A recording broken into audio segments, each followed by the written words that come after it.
Okay, first I'm going to start with the co-wipe. I'm going to check the patient's orders and allergies, assemble equipment and any needed supplies for the procedure, wash my hands and don gloves, introduce myself to the patient and identify the patient using two identifiers, usually name and date of birth, provide for privacy, educate, evaluate, and explain. Okay, so my patient today is my husband, and she is 2 days postpartum. Okay. First, I'm going to assess vital signs, heart, lung, and bowel sounds.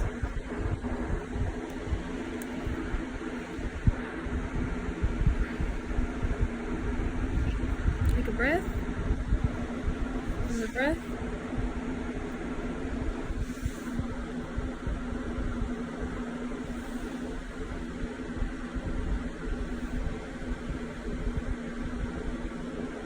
Okay, I'm also going to ask the patient about her last bowel movement and when it was.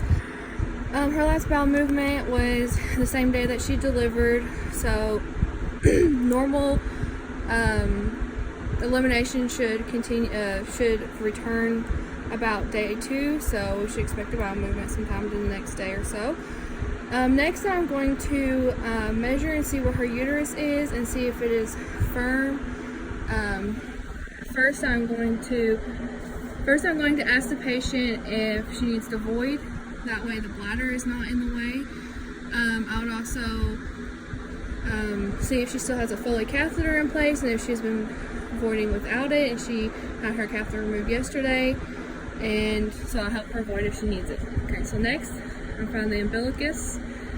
Put my hand right here. About 2 days post-op. The uterus should be 2 fingers down. Okay.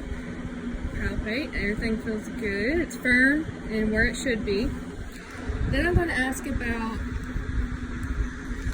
her breasts, if they are engorged, if they're painful, if she is breastfeeding, her bra type that she plans on using, and her nipples, if they are cracking or sore, or if she has any problems with that.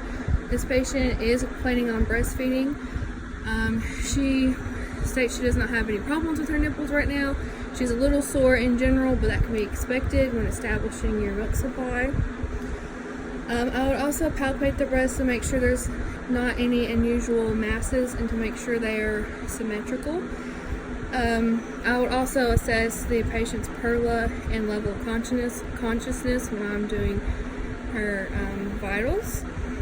Okay, so her uterus, measured it earlier, it's at a -2, so that's where it should be. It's firm, and it's hard. Next, I'm going to ask about her, when the last time she eliminated. She eliminated right before I palpated her uterus, so that is good. Her urine is yellow, slightly cloudy, which could be expected right now. And her last bowel movement, she is not suffering from constipation. Next, I'm going to ask about her lochia. I have some sterile gloves here, even though this is not sterile. These are the only gloves I have.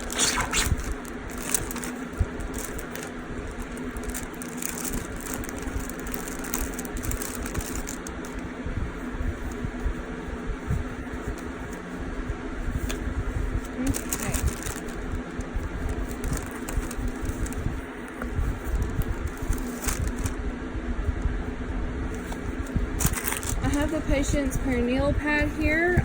She seems to still be having lochia rubra. It is a dark red with small amounts of clots, and this can be expected at 2 days post-op. She is saturating one of these pads about every 3 or 4 hours, so this is normal. I would discard this and get her a new perineal pad and change my gloves. Okay.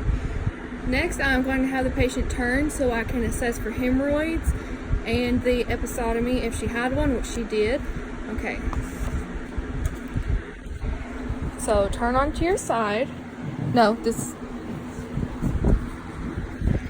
leg out like this.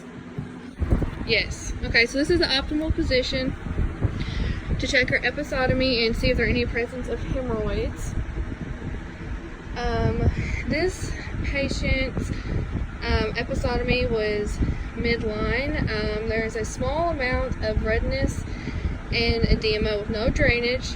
The sides are approximated. The patient stated that it is slightly tender. She rates the pain at a 2 and does not wish to have any pain medications for it. And there is no hemorrhoids. On an actual patient, you would lift the cheeks and get your pen light and get in there and inspect everything and make sure there's no blood pooling on the sheet. And okay, you can turn back over.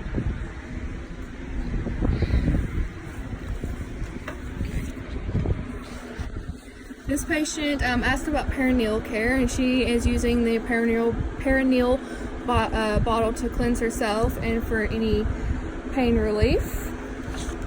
Okay, next I'm going to take off my gloves, and I'm going to assess the legs for any redness, swelling, make sure they are symmetrical, any edema, heat, or pain.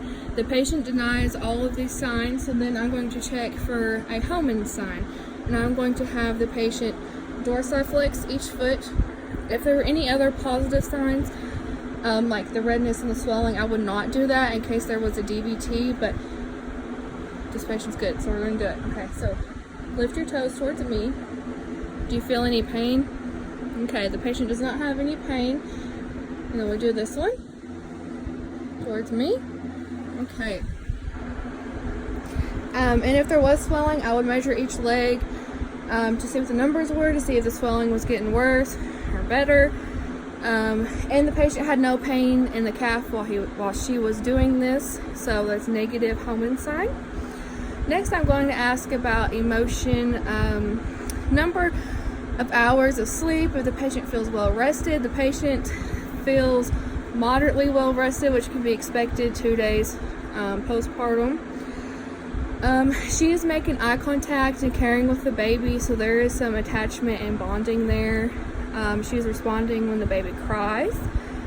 And then I'm going to ask about energy level, and the patient feels somewhat depleted of energy, which is also normal for this time. This is when I would take advantage of teaching nutritional things, like since she is breastfeeding, she needs about 300 to 500 extra calories a day. I would also make sure she knows that a lot of meds can be passed through the breast milk, to always get physician's approval of things like that, that she needs to increase her fluids, and that she needs to ambulate early and abstain from any sexual activity or vigorous exercise for 6 weeks. Another thing is I would assess this patient's pain level. She's at a 2. She's comfortable. Yeah, I think that's everything. So then I would position the patient comfortably, assess the bleeding if I needed to, and would document.